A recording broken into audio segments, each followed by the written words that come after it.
Good morning, students.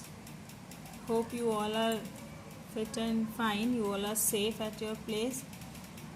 हम उस दिन हम लोग एनसीईआरटी के एक्सरसाइज सॉल्व कर रहे थे रिलेशंस एंड फंक्शंस का, और सैटरडे के क्वेश्चन आंसर्स आवर्स में कुछ बच्चों ने मुझसे पर्टिकुलर कुछ क्वेश्चंस पूछे थे एक्सरसाइज 1.1 से। वैसे तो मैंने उन्हें आंसर सेंड कर दिया था, but once I want to just explain it to you all. सभी के लिए इसको एक्सप्लेन करना चाहूँगी, हो सकता है और भी किसी को इसमें दिक्कत हो। ये 1.1 का क्वेश्चन नंबर 13 था। First of all I just going to read this question for you. That show that the relation R defined in a set A. Set A है, और वो सेट क्या है? ए ऑफ ऑल पॉलीगन्स हैं, जितने भी polygons होते हैं ना, उन सभी पॉलीगन्स, किसी भी प्लेन में इतने भी पॉलीगन्स हैं, उन सभी पॉलीगन्स का ये सेट है। And R is equal to P1 P2 ordered pair of two polygons such that P1 and P2 have same number of sides. P1 और P2 में सेम नंबर ऑफ साइड्स है, मतलब P1 में जितने sides हैं उतने ही P2 में है। मतलब अगर P1 ट्रायंगल है तो P2 भी ट्रायंगल है।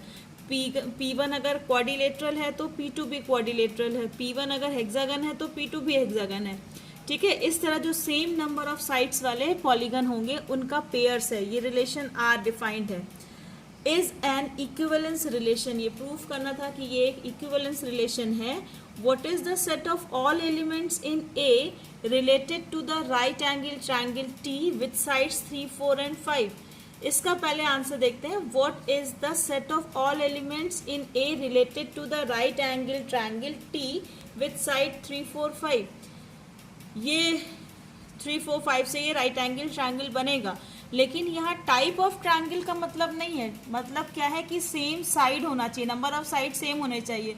तो चाहे कोई भी ट्रायंगल हो, चाहे वो राइट एंगल हो या राइट एंगल ना हो, सभी ट्रायंगल्स में 3 साइड्स होंगे, तो इसलिए ये सभी इस टी से रिलेट करेगा। तो अब हम देखते हैं कि ये इक्विवेलेंस है कि नहीं। इक्विवेलेंस रिलेशन होने के लिए रिफ्लेक्सिव होना होगा, सिमेट्रिक होना होगा और ट्रांजिटिव होना होगा। तो देखिए, फॉर ईच सेट ए क्या है? A is equal to set of all polygons. R is the set P1 P2 such that P1 and P2 have same number of sides. तो पहले रिफ्लेक्सिव करते हैं। For each P belongs to A, चाहे कोई भी polygon हो ए में, PP हमेशा आर में होगा ही, क्योंकि number of sides of a polygon is always equal to the number of sides of itself. कोई भी पॉलीगन है तो उसके नंबर ऑफ साइड जो हैं वो अपने आप के बराबर तो होगा ही। And therefore each PP belongs to R and therefore R is reflexive. Symmetric proof करने के लिए मान लेते हैं कि दो पॉलीगन्स हैं P1 P2 ए में, such that P1 P2 belongs to R. ये एलिमेंट हैं अलग अलग। जब हम लिखते हैं P1 P2 कॉमा लगा के बिलोंग्स टू ए, मतलब अभी हम इसको ए का एलिमेंट ले रहे हैं। और P1 P2 belongs to are, मतलब ये P1 P2 का ऑर्डर्ड पेयर है जो रिलेशन की कंडीशन को सेटिस्फाई करता है। तो अगर P1 P2 belongs to are है तो ये क्या इम्प्लाई करता है कि number of sides of P1 is equal to number of sides of P2। तो जब दोनों के साइड्स इक्वल हैं तो हम इनको इक्वल को दोनों तरफ बाएं, राइट साइड को लेफ्ट साइड और लेफ्ट साइड को राइट साइड कर सकते हैं। तो it implies number of sides of P2 is equal to number of sides of P1 and it implies P2 P1 also belongs to R। तो ये symmetric भी हो गया। Transitive, let P1 P2 P3 belongs to A and P1 P2 belongs to R, P2 P3 belongs to R। 3 element हमने A में ले लिए और ऑर्डर्ड पेयर लिया। P1 P2 मान लिया R में है और P2 P3 R में है। तो ट्रांजिटिव होने के लिए क्या होना पड़ेगा कि P1 P3 भी R में हो। तो देखिए, P1 P2 आर में है, इसका मतलब हुआ कि number of sides of P1 is equal to number of sides of P2। और अगर P2 P3 में है तो इसका मतलब हुआ P2 P3 आर में है, तो इसका मतलब हुआ कि number of sides of P2 is equal to number of sides of P3। तो नंबर ऑफ साइड्स P1 के साइड्स P2 के बराबर है और P2 के साइड्स P3 के बराबर हैं। तो इवेंचुअली क्या हुआ कि number of sides of P1 is equal to number of sides of P3 and therefore P1 P3 belongs to R। तो hence R is transitive also। तो अगर R रिफ्लेक्सिव है, सिमेट्रिक है, ट्रांजिटिव है, therefore R is an equivalence relation. ठीक है, अब जो नीचे वाला आंसर क्या होगा कि राइट एंगल ट्रायंगल किससे रिलेट करेगा, तो यहाँ पे राइट एंगल ट्रायंगल हर एक ट्रायंगल से, again A right triangle with sides 3, 4 and 5 will be related to all the polygons of A with number of sides 3। A के उन सभी पॉलीगन से रिलेट करेगा जिसमें नंबर ऑफ साइड्स 3 हों, और किसमें 3 साइड्स होते हैं, ट्रायंगल्स में। इसका मतलब सभी ट्रायंगल्स में को ये रिलेट करेगा। एक और क्वेश्चन पूछा था, आई थिंक ये किसी और बुक से है, इसमें था कि f function f is defined from r0 plus two r। इसका मतलब है it is the set of positive real numbers including 0, set of positive real number including 0, है ना। r प्लस लगा है यहाँ 0, क्योंकि 0 ना पॉजिटिव होता है ना नेगेटिव। अगर केवल r प्लस होता तो हम 0 को उसमें से छोड़ देते, लेकिन r 0 यहाँ है, ऊपर प्लस है, मतलब set of positive real numbers including 0 से लेकर सेट ऑफ रियल नंबर्स, मतलब यहाँ पे नेगेटिव पॉजिटिव सब है। Such that fx is equal to log base ax where a is always a positive number, a is greater than 0। Show करना था कि ये एक बाइजेक्टिव फंक्शन है, मतलब ये 1 1 ऑन 2 फंक्शन है। तो 1 1 होने के लिए क्या होता है, 1 1 होने के लिए कंडीशन होती है कि if F x1 is equal to F x2 then it implies x1 is equal to x2। तो हम मान लेते हैं कि डोमेन जो है r0 प्लस में x1 x2 दो एलिमेंट्स हैं, such that F x1 is equal to F x2। तो इसकी वैल्यू हो जाएगी log base A x1 is equal to log base A x2। इसको लेफ्ट हैंड साइड में ले आए तो log A x1 plus log base A x2 is equal to 0। तो ये log का फॉर्मूला होता है log m minus log n is equal to log m by n। तो ये हो गया log, चूंकि दोनों के बेसिस सेम है ना, log base A x1 upon x2 is equal to 0। तो अगर log base A x is equal to n दिया है तो it implies x is equal to a to the power n होता है, ये फॉर्मूला है।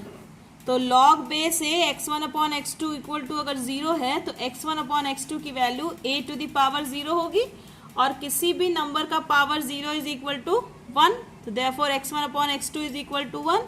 तो इट इम्प्लाइज x1 इधर क्रॉस मल्टीप्लाई कर दिया, x1 is equal to x2। इसका मतलब f11 है। अब चेक करते हैं ऑन टू के लिए क्या चेक करना होता है कि पूरा कोडोमेन हमारा बन जाए उसका रेंज। तो सपोज करो कि let y is any element of codomain r such that y is equal to F X. तो y equal to log base A X होगा। फिर से यही वाला फॉर्मूला ध्यान कीजिए कि log base A X is equal to, अगर n है तो x equal to a to the power n होगा। तो यहाँ पे दिया हुआ है log base A X equal to Y, है ना। तो x is equal to a to the power y, a to the power y, this will always be a positive real number. ये हमेशा एक पॉजिटिव रियल नंबर होगा, चाहे y positive हो या नेगेटिव हो। जब बेस पॉजिटिव है तो नंबर जो है वो हमेशा ही पॉजिटिव होगा, ठीक है। तो therefore this A Y belongs to X equal to A to the power Y belongs to R plus. यहाँ हमने इसलिए रीजन लिख दिया कि since A is always greater than 0 therefore A to the power Y will always be a positive real number irrespective of Y is positive और negative. क्योंकि y कहाँ पर है, r में है। r में तो नंबर्स पॉजिटिव भी हो सकते हैं और निगेटिव भी हो सकते हैं, लेकिन irrespective of nature of y, a to the power y will always be a positive number if a is a positive number. Therefore for each y belongs to r there exist an x belongs to r plus, that is domain. Therefore f is onto. तो f11 भी है और f on to भी है, hence it is a bijective function. ठीक है, आई hope कि आपको ये समझ में आ गया होगा। हाँ, अब हम एक्सरसाइज 1.2 स्टार्ट करते हैं। एक्सरसाइज 1.2 से कुछ मॉड के फंक्शंस हैं, हम उन्हें ले सकते हैं, या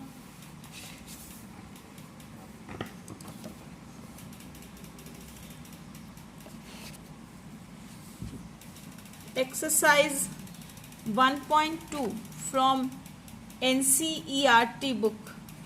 ठीक है, let us take the first question. Here is a function f from r star to r star such that fx is equal to 1 by x, where we have to prove it that show that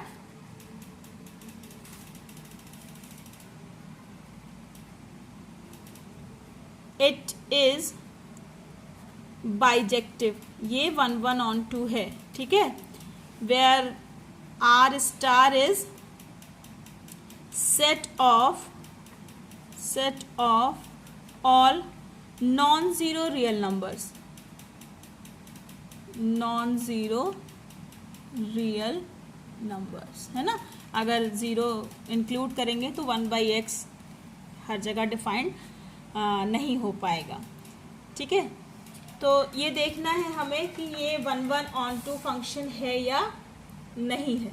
ठीक, तो function हम देखते हैं, check करते हैं।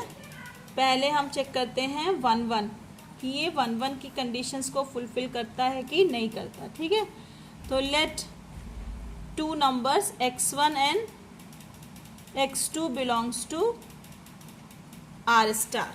ठीक है, x1 x2 दो नंबर्स लेते हैं जो r स्टार को बिलोंग करता है।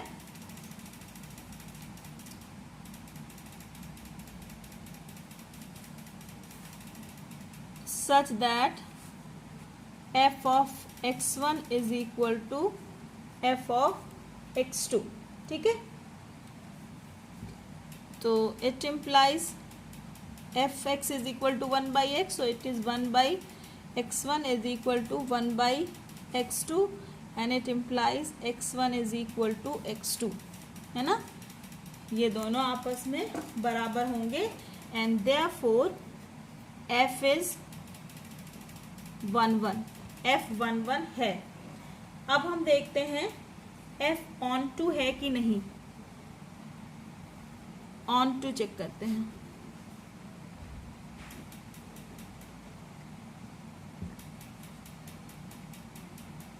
लेट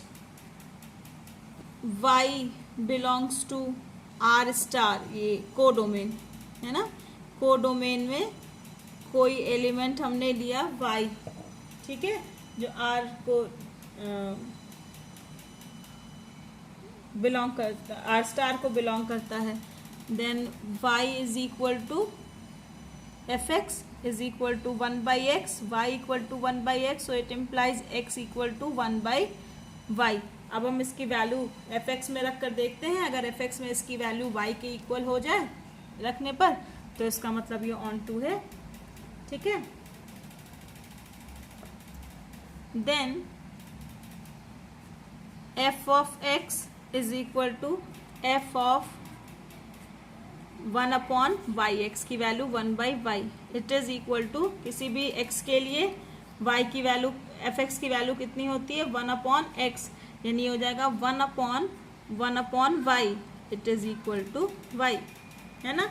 तो for each y belongs to r star, for each y belongs to r star, there exist a x belongs to r star, y belongs to codomain r star, there exists a x belongs to r star such that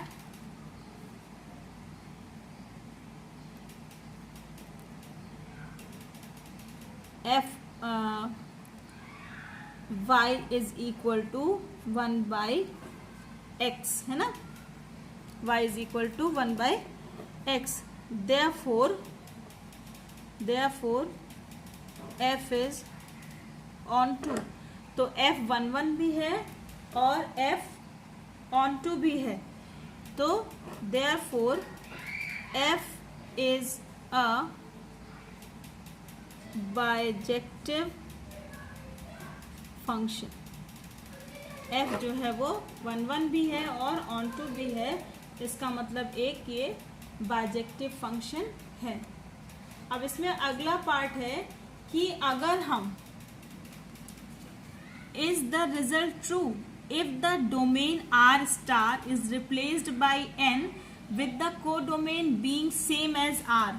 अगर वो कह रहा है कि function में जो domain का r star था उसे हम n से रिप्लेस कर दें और कोडोमेन को हम r स्टार ही रहने दें, तो क्या तब भी ये रिजल्ट ट्रू है?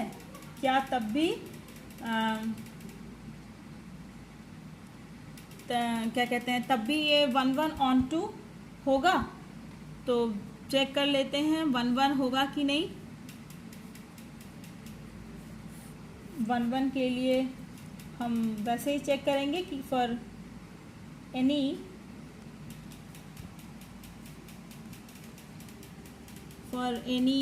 x1 x2 belongs to n, अगर f x1 is equal to f x2 है तो 1/x1 is equal to 1/x2। चूँकि ये डोमेन जो है हमारा वो नेचुरल नंबर्स का सेट है, मतलब ज़ीरो नहीं होगा। इसका मतलब x1 x2 ज़ीरो के बराबर नहीं है। x1 is not equal to zero and x2 is also not equal to zero. x1 x2 zero के बराबर नहीं है क्योंकि ये सेट ऑफ नेचुरल नंबर्स को बिलोंग कर रहे हैं, इसलिए दोनों डिफाइंड है 1/x1 और 1/x2 and it implies x1 is equal to x2। तो अभी भी फंक्शन f जो है वो 1 है। अगर हम डोमेन चेंज कर देते हैं तो भी ये 1 है, ठीक है। लेकिन क्या ये on2 भी है? क्या ये on2 भी है? देखिए कोई भी number for any x y belongs to, suppose करो कि कोई भी नंबर ले लेते हैं, लेट 8 है ना। 8 will be a element of r star. 8 is a real non zero real number. हाँ, तो इसके लिए अगर हम fx की वैल्यू निकालें तो चूंकि fx कितना होता है, fx is equal to 1/x, y equal to fx is equal to 1/x। तो for x is equal to 8 for x is equal to 8, y is equal to f8 is equal to 1/8, but 1/8 does not belongs to n। 1/8 जो value है ये n को belong नहीं करती है ना, क्योंकि ये क्या है, n जो था वो सेट ऑफ नेचुरल नंबर है। देयरफॉर 1/8 r स्टार में तो होगा, लेकिन वो किसी भी तरह से ये जो है उसमें रिलेट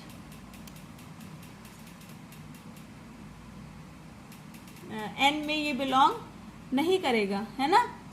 तो इसलिए इस y की वैल्यू के लिए वहां पे आपको कोई भी नंबर नहीं मिलेगा। Therefore it is not an onto function. f is not onto। तो इस कंडीशन में f बाइजेक्टिव नहीं है। 1 तो है लेकिन onto नहीं है, therefore f is not bijective। f is not bijective।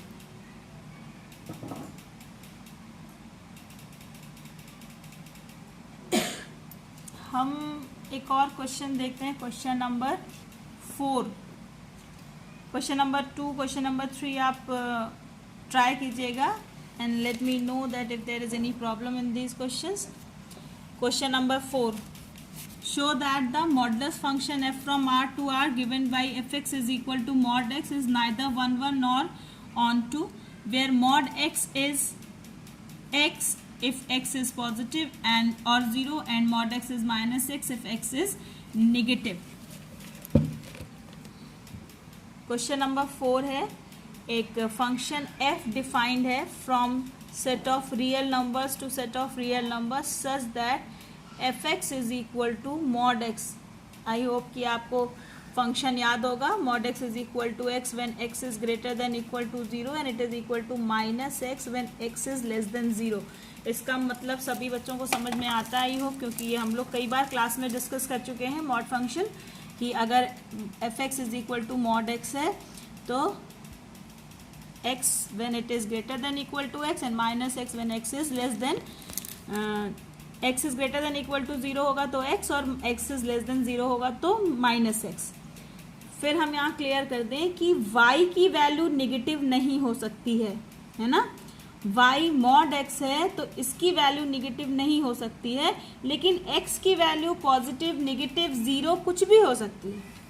लेकिन मॉड x जो y की वैल्यू है वो हमेशा, यहाँ पे क्या लिखा है कि ये है actually y is equal to mod x, मतलब y जो आपका रेंज है वो हमेशा पॉजिटिव होगा, लेकिन जो आपका डोमेन है उसमें पॉजिटिव और निगेटिव दोनों नंबर हो सकते हैं। अगर वो पॉजिटिव है तो मतलब अगर यहाँ पे +5 हो तो मॉड x +5 का 5 ही रह जाता है, और अगर -5 हो तो minus into -5 that is again is equal to 5।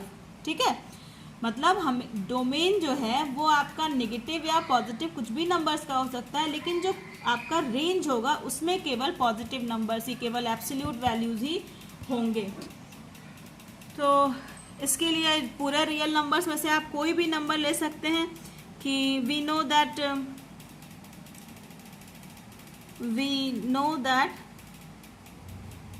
1 और -1 ये दोनों आर में बिलोंग करेगा, है ना।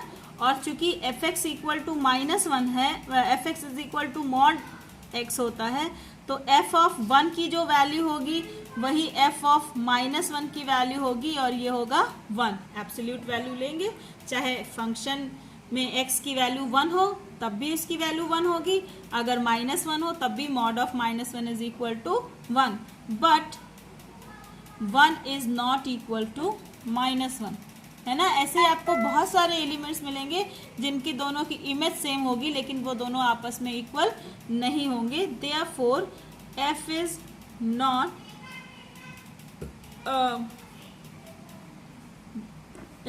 एन 1-1 फंक्शन, ये 1-1 फंक्शन नहीं है। ठीक है, अब देखते हैं ऑन टू के लिए भी हम लेते हैं कि now -1 belongs to R, -1 R में बिलोंग करता है, and we know that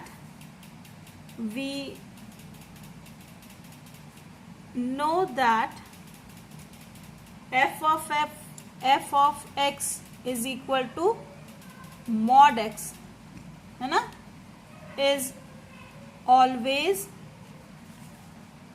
a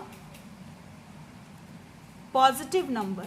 f of x is equal to mod x जो है वो हमेशा एक पॉजिटिव, या आप कह सकते हैं नॉन नेगेटिव नंबर होगा। तो thus there does not exist any element x in